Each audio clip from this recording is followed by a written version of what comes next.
When you think about BioShock Infinite's characters, in BioShock 1, I think the biggest character in the world was actually the world of Rapture. And I think with Infinite, we're continuing that tradition as well, that there's a lot of narrative told in the world, and very much probably on the same scale as there was with BioShock 1. But we also saw an opportunity to bring the dynamic element of the storytelling to the characters. And our challenge is, of course, is that we don't have a very presentational medium. I mean, you think about storytelling in a lot of games, you're thinking about going to a cutscene or being locked into place, and that's not something we really like to do.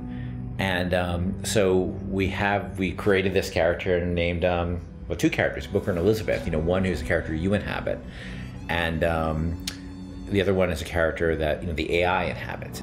Back there at the shop, what you asked me to do. Let's not discuss it. No, what did that thing do to you? If he were to take me back, that's death, Mr. DeWitt.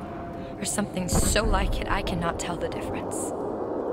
Booker is, I think you're going to see him be multi-dimensional throughout the game.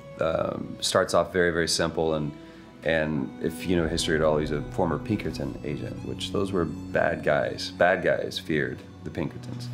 And the fact that he was kicked out of the Pinkerton agency should kind of give you a little bit of insight into what kind of guy he is. He's seen a lot, he's done a lot. He's got a lot to make penance for.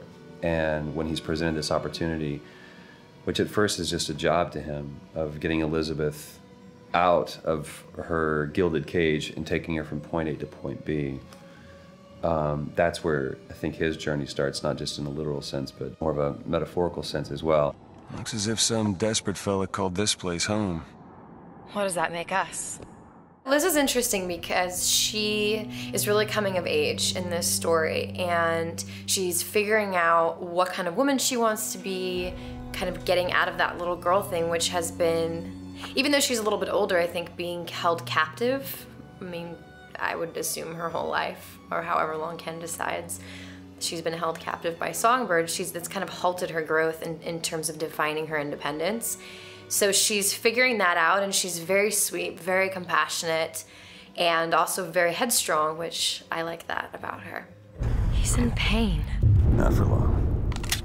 I need you to step back. Wait, there's a tear. See, right here. Elizabeth, it's just an animal. I can control it this time. It is too powerful.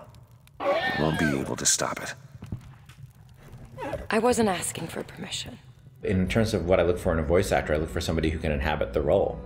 And sometimes they'll bring something to the role that I had no idea, and I'll change the role. With both of them, I think I saw people who sort of inhabited the basics of what I saw in the character, but they're also very good at taking direction. They're very good at responding to feedback, and that's what I mean more. It's less direction and more feedback, because a lot of times I don't even know what I want, and I'm just sort of saying, let's try in this area, and they're very open to that, and they're really generous in the process, and that's been incredibly helpful.